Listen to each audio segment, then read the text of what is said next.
লিখা আছে লেভেলে লিপ বাম, লেভেলে লিপ বাম 20 গ্রাম।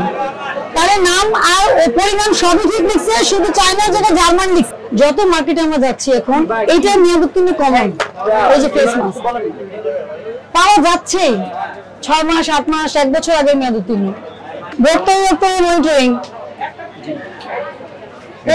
আপনার এখন দায়িত্ব কি আছে? দায়িত্ব বলতে তো আমরাই তো। আচ্ছা আচ্ছা ঠিক আছে। আপনাদের হচ্ছে এই দোকানটা কত বছর ধরে করতেছেন? দেখা গেলে বুঝতে পারছেন, অল্প কিছুদিন দেখা গেলে আমি দেখ। আচ্ছা ওই যে কস্টেপ দেওয়া সব প্রোডাক্ট বের করেন, মুখে কস্টেপ লাগানো যত প্রোডাক্ট সব নিচে নামান। আর বাইরের প্রোডাক্ট গুলো কার কাছ থেকে নিয়েছেন ভাউচার দেখাবেন, সেটা আপনি গুলশান থেকে নিয়েছেন নাকি মগবাজার বা আপনার যে কি মহাখালী টাওয়ার না, আপনার তো ফটোকপি রাখতে হবে। তো যে যে আউটলেটে অ্যাকসেপ্ট করে ফটোকপি রাখতে হয়। আপনার টেস্টার কোনগুলো? টেস্টার এটা ডেটটা আমাকে দেখান। হ্যাঁ টেস্টার ডেট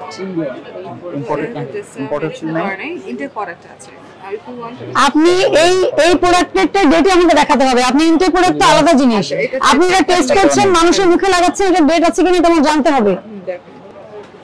এইটার ডেট দেখান, আসেন এদিকে আসেন। এই যে এটা তো এক্সপায়ার আছে 28 পর্যন্ত, এটা কিন্তু কোনো এক্সপায়ার আমি দেখতে পাচ্ছি না। আপনি একটু চেক করে বলুন। আপনি যাকে টেস্ট করছেন আপনি বুঝেননি এটা যে কারণে স্কিনের জন্য ক্ষতিকর হতে পারে, কারণ আমরা অনেক জায়গায় যে দেখেছি টেস্টার ডেট থাকে না, মানে ডেট এক্সপায়ার হয়ে গেছে এরকমও পেয়েছি। বিশেষ করে আপনার যেগুলো একটু পুরনো হয়ে গেছে এগুলো ডেট আপনি আমাকে দেখাতে হবে। এই যে এই দুটো দেখেন একেবারেই দেখেছেন কি অবস্থা, ডেট তো নাই এবং এটা দেখে মনে হচ্ছে এটা অনেক দিন হয়ে গেছে।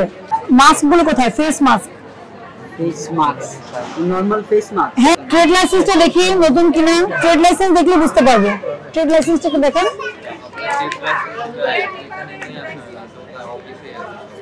আর আপনি বুঝতেছেন না কেন? যেটা প্রতিষ্ঠান ট্রেড লাইসেন্স তো ওখানে একটা কপি থাকবে। এক্সপায়ারি কবে এটা আমাকে দেখান আগে, ওটা রাখেন, ওগুলো রাখেন। দেখেন তো এটা এক্সপায়ারিটা কবে, জোরে জোরে পড়বেন। আমি যতটুকু বুঝতে পেরেছি এটা 2024 সালের সেপ্টেম্বরে মেয়াদ শেষ হয়ে গেছে।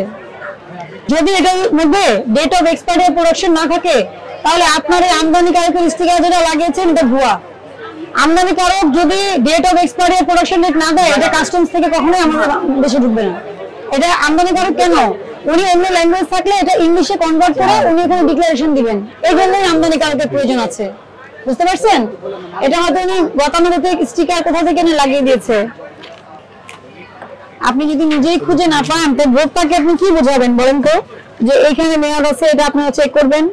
যত মার্কেটে আমরা যাচ্ছি এখন এইটা মেয়াদ উত্তীর্ণ কমন, এই যে ফেস মাস্ক পাওয়া যাচ্ছে 6 মাস 8 মাস 1 বছর আগে মেয়াদ উত্তীর্ণ। তা আপনার এত বড় একটা দোকান, আপনি তো এগুলো যদি নিয়ম না মানেন এটা তো আপনারই দায়িত্ব তাই না চেক করা। এই যে এগুলো মেয়াদ উত্তীর্ণ, এই আরেকটা পিস কোথায়? আরেকটা ছিল।